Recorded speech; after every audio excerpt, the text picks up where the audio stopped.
कलाप्रेमींकडून महाकवी वामनदादा कर्डक यांच्या स्मृतिदिनानिमित्त अभिवादन. महाकवी वामनदादा कर्डक यांचा आज 22वा स्मृतिदिन आहे. वामनदादा कर्डक यांचे 14 मे 2004 रोजी नाशिक या ठिकाणी निधन झाले होते. तेव्हापासूनच बुलढाण्यातील लोककलावंत, कलाप्रेमी, साहित्यिक, सामाजिक, पत्रकारिता अशा विविध क्षेत्रातील मान्यवरांनी एकत्रित येत वामनदादा कर्डक बहुउद्देशीय प्रतिष्ठानची स्थापना केली आणि या प्रतिष्ठानच्या माध्यमातून दरवर्षीच वामनदादा कर्डक यांची जयंती व स्मृतिदिन साजरा केला जातो.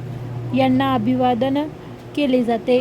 वामनदादा कर्डक यांचे स्मारक उभारण्यात आले आहे.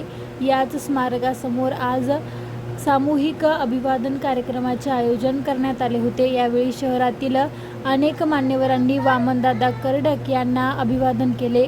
वामनदादा कर्डक यांचे बुलढाणा आणि भादोला येथे दीर्घकाळ वास्तव्य होते याची माहिती देत त्यांच्या जीवन कार्यावर मान्यवरांकडून प्रकाश टाकण्यात आला.